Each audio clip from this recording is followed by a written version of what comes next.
Good evening, students. Welcome back to our channel Roshni Education. And today in this video, we will study, the summary of the Lays of Mary the Friends. अभी Mary दे friends की autobiography मैंने already हमारे channel पे डाल दी है और ये इन्हीं की राइटिंग है जो ट्रांसलेट हुई है और उसकी स्टोरी क्या है सब इस वीडियो में हम देखेंगे। अभी स्टार्टिंग करते हैं वन से ग्यूगमार। पहला ये कॉन्टेक्स्ट होगा आपके पास भी।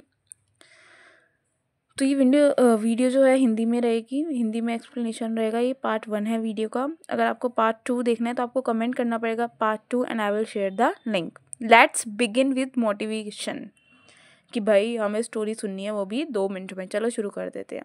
अभी ना इसके स्टार्टिंग होती ही मैरी दी फ्रेंड्स जो ऑथर हैं वो कहती हैं लोग क्रिटिसाइज करते हैं, हमें डीवैल्यू करते हैं, बट जब सामने वाले लोग हमें डीवैल्यू करते हैं तो हमें उनकी बात सुन के कोई काम करना छोड़ नहीं देना चाहिए। अगर हम कोई काम करना पसंद करते हैं, अगर हमें कोई काम पसंद है, हमें कोई काम करके अच्छा फील होता है, लाइक मेरी दी फ्रेंड्स को बुक्स लिख के अच्छा फील होता था, वो लिखना चाहती थी, उन्हें शौक था। लेकिन अगर उनकी राइटिंग्स को पढ़ के लोग उन्हें क्रिटिसाइज करते हैं तो इस चक्कर में उन्हें अपना दिल छोटा नहीं करना चाहिए। She should not stop. तो उन्होंने यही बोला कि आपको कोई क्रिटिसाइज कर रहा है, like if the dog is barking तो लेट देम बार्क। वो लिटरली यही राइटिंग्स उन्होंने लिखी है। उनकी बार्किंग से आप स्टॉप नहीं होंगे बिकॉज उनका राइट है बोलना। Late them say. अगर someone want to say someone devalue you, someone want to hurt you, let them, because उनका राइट है। बट आपको रुकना नहीं है। तो यही स्टार्टिंग है इसकी। पीपल क्रिटिसाइज करते थे, उन्हें डिवैल्यू करते थे, but she will not stop her writing. उन्होंने कहा मैं लिखना नहीं छोड़ूंगी। अब शुरू करती हैं वो स्टोरी। हॉयल का रूल है, कभी कभी यहाँ पे लड़ाई होती रहती है, कभी कभी यहाँ पे पीस रहता है। ऑफ कोर्स जैसे राजा रानी आपने सुना होगा, राजा के राज में क्या होता है, तो लड़ाई चलती रहती है जिसे आप युद्ध कहते हैं या फिर शांति। तो वही है, कभी यहाँ पे युद्ध हो रहे होते हैं, कभी शांति हो रही होती है। अब राजा का एक बहुत बिलव्ड बैरन था जिसका नाम था ऑरी डीएल। एक वो था और उसकी वाइफ, और उन दोनों के 2 बच्चे थे। बेटा था और बेटी थी। बेटी बहुत इनोसेंट, खूबसूरत, ब्यूटीफुल, बेटा भी बहुत हैंडसम। बेटी का नाम उन्होंने रखा नॉकियंस एंड सन का नाम ग्वेगमर, जो हमारे इस कॉन्टेक्स्ट का नेम है। ग्वेगमर कैसा है? बहुत हैंडसम, बहुत वाइस, मतलब इतनी तारीफ हो रही है कि पूरे राज्य में उसके जैसा स्मार्ट बंदा कोई है ही नहीं। He is so vice, he is so worthy. वो ही किंग डिज़र्व करता है। तो इसीलिए उसको किंग के थ्रू किंग नाइट जो भी होते हैं वो मूव कर दिया जाता है। अब जैसे ही उसकी एज होती है, किंग बन गए हो तो खाली बैठे तो रहोगे नहीं, युद्ध होगा, आपको लड़ाई पे जाना पड़ेगा। तो वो फेम पाने के लिए फ्लैंडर्स भेज दिया जाता है। फ्लैंडर्स क्या करते हैं? युद्ध के लिए, कि जाओ लड़ो और फेम जीत के आओ। He was a good night warrior, अच्छे वॉरियर था। लेकिन एक प्रॉब्लम थी कि उसने कभी लव में इंटरेस्ट नहीं दिखाया। जैसे कि आपको पता ही है, मैरी डे फ्रेंड्स की जो सारी स्टोरीज हैं वो लव से रिलेटेड है। तो इसमें भी वही कॉन्टेक्स्ट आना शुरू हो जाता है। बहुत अच्छा नाइट था, बहुत अच्छा वॉरियर था, लेकिन उसे कभी किसी से प्यार नहीं हुआ। लड़ाई करके वो वापस अपनी फैमिली के पास आ जाता है, अपनी मम्मी, अपने फादर, जिसे लॉर्ड भी कहते हैं, एंड देन सिस्टर, उनके साथ 1 मंथ का टाइम बिताता है। Then he want to go to hunting. उसको नहीं, अब मेरे को शिकार पे जाना है। Then he went to hunting. अभी वो हंटिंग करने जा रहा है। किसके साथ? अकेला तो नहीं जाएगा, पूरी अपनी फौज, हंटमैन फ्रेंड्स, डॉग्स, सबके साथ फॉरेस्ट की ओर चल पड़ते हैं। फॉरेस्ट में दे डिसाइड कि मैंने आज अपना बस तीर और वो रख रखा है, जैसे ही मुझे कोई एनिमल दिखेगा आई विल हंट इट। अभी वो देखता है एक वाइट कलर का एनिमल है जिसके हेड पे रैक ऑफ एंथर्स है, एंथर्स।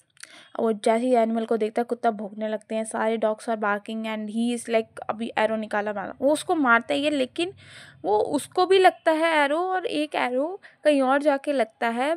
उससे जो फोर रूफ होती है वो गिर जाती है, और गिरने की वजह से घोड़ा पीछे को होता है और गुजेमर भी ज़मीन पे गिर जाता है। अब वो एनिमल भी गिरा पड़ा है एंड गुजेमर भी ग्राउंड पे, दोनों ग्राउंड पे हैं। एनिमल ये बहुत पुरानी स्टोरी है, इसलिए यहाँ पे बोला गया कि वो एनिमल मोन कर रहा है, ही इज दर्द में वो चिल्ला रहा है, तुमने मुझे मार दिया। He was like that. तो जो वापस होके वो जो गिरती है तो वो गुगेमर के थाइस पे जाके लगता है और दोनों ग्राउंड पे आ जाते हैं। अभी ग्राउंड पे आ गए हैं तो एनिमल चिल्ला रहा है, आई एम डाइंग, मैं मर रहा हूँ, लेकिन तुम्हारा भी इलाज नहीं होगा। कोई पत्ता, कोई रूट, कोई हर्ब, कोई फिजिशियन तुम्हारी जो तुम्हें भी चोट लगी है उसको क्योर नहीं कर पाएगा। एनिमल ऐसे बोल रहा है, जिसे इन्होंने डॉ बोला है। You will suffer great sadness for moment. तुम्हें वही, अब मैरी द फ्रेंड्स की स्टोरी है तो लव की बात आनी थी। वो एनिमल ये कह के जाता है, तुम्हें जब तक एक वुमेन का प्यार नहीं मिलेगा तुम्हें शांति नहीं मिलेगी और तुम्हें प्यार में भी दुख ही मिलेगा। अब ऐसी ऐसी बातें बोल देते हैं गुजिमर को, एंड गुजिमर वॉजन थिंकिंग कि अब क्या होगा, मैं कहाँ जाऊँ, इसने तो बोल दिया है कि मेरा इलाज नहीं होगा, कोई रूट, कोई पत्ता, कोई दवाई मेरे को नहीं लगेगी। तो वो अपने सारे साथियों को बुलाता है जो पीछे होते हैं और बोलता है सबको बुला के लाओ जो उसके साथ शिकार पे गए होते हैं। जब तक वो सब बुलाने जाते हैं बाकी लोगों को, डॉग्स वगैरह सब जा रहे होते हैं, उतनी देर में वो अपने घोड़े के साथ वहाँ से फरार हो जाता है। और वो उसे नहीं पता मैं कहाँ जा रहा हूँ। फॉरेस्ट में वो चलता जाता है। फिर एक रिवर के साइड में जाके रुकता है और देखते हैं कि रिवर पे एक शिप खड़ी। वो शिप के अंदर जाता है, देखता है शिप पे कोई नहीं है, कोई भी नहीं होता शिप पे।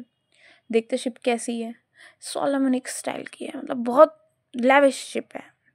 ऐसी शिप उसने कभी नहीं देखी। गोल्ड की उसमें डिजाइनिंग हो रखी है, सिल्क के पिलो हैं, सिल्क बेड लगा हुआ है अंदर, लेकिन कोई मैन नहीं है अंदर। तो वहाँ देखता है बेड लगा हुआ, उसे चोट लगी होती है, अपने चोट पे पट्टी अपनी शर्ट खोल के बांधता है एंड देन ही स्लेप। सो के जब वो उठता है तब तक वो देखता है कि शिप पानी में सेल कर रही है और हाई वीज है। अब वो देखता है, अब वो ही can not stop because he don't no.